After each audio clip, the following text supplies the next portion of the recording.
नमस्कार शेतकरी मित्रांनो, सर्वप्रथम सगळ्यांना जय शिवराय।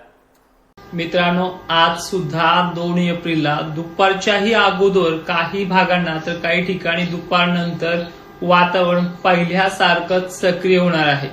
संध्याकाळपर्यंत खानदेश, विदर्भ, मराठवाड्यातल्या आणि दक्षिण पश्चिम महाराष्ट्रामध्ये अनेक भागांची व्याप्ती ही वाढणार आहे।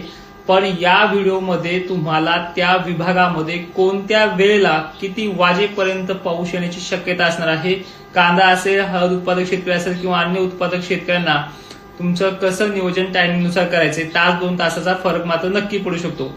सध्या काही भागांमधलं ढगाळ वातावरण अजूनही खडलं नाही, तो म्हणजे दक्षिण भाग, धाराशिव, सोलापूरचा उत्तरेकडील भाग।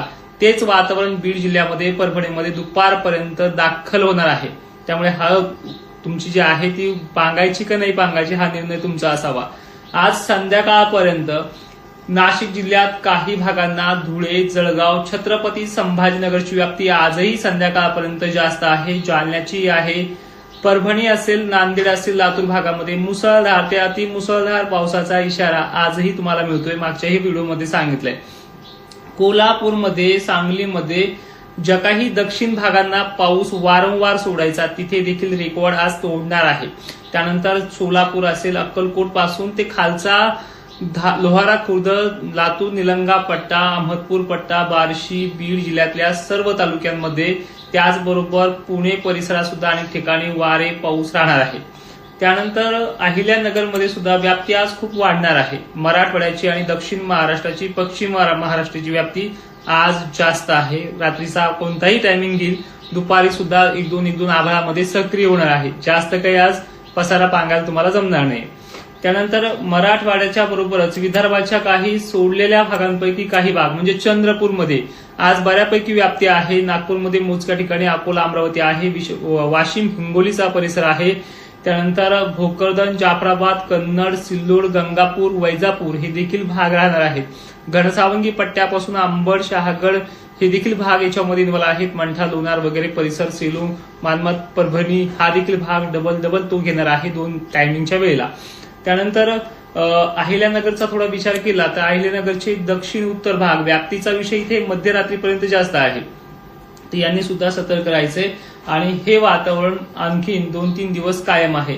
म्हणजे आजची जर 2 तारीख लक्षात घेतली, भाग बदलत पद्धतीने का होईना वर्धा, चंद्रपूर, हिंगणघाटपर्यंतही जाणार आहे। सगळ्यात महत्वाचे अजून एक सांगतो की बऱ्याच शेतकऱ्यांना माझे अंदाज आवडतात, तर तुम्हाला माझे अंदाज आवडत असतील तर लाईक करा, कारण की बऱ्याच शेतकऱ्यांपर्यंत मेसेज पोहोचतो।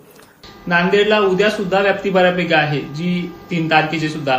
पण आज तुम्हाला फक्त सतर्कतेचा इशारा एवढा देण्यात येईल की सध्या चालू असलेला मेघगर्जनेचा पाऊस धाराशिवकडे लवकर येतोय, त्यामुळे तुमच्या हळदी वगैरे असेल ते झाकण्याची काही आवश्यकता नाही, ती झाकलेलीच राहू द्या, का उडीण करू नका। त्यानंतर लातूर जिल्ह्यामध्ये, हिंगोलीमध्ये कोणत्याही टायमिंगला पुढच्या 2 तासातही सक्रिय होऊ शकतो, त्यामुळे सतर्क राहा।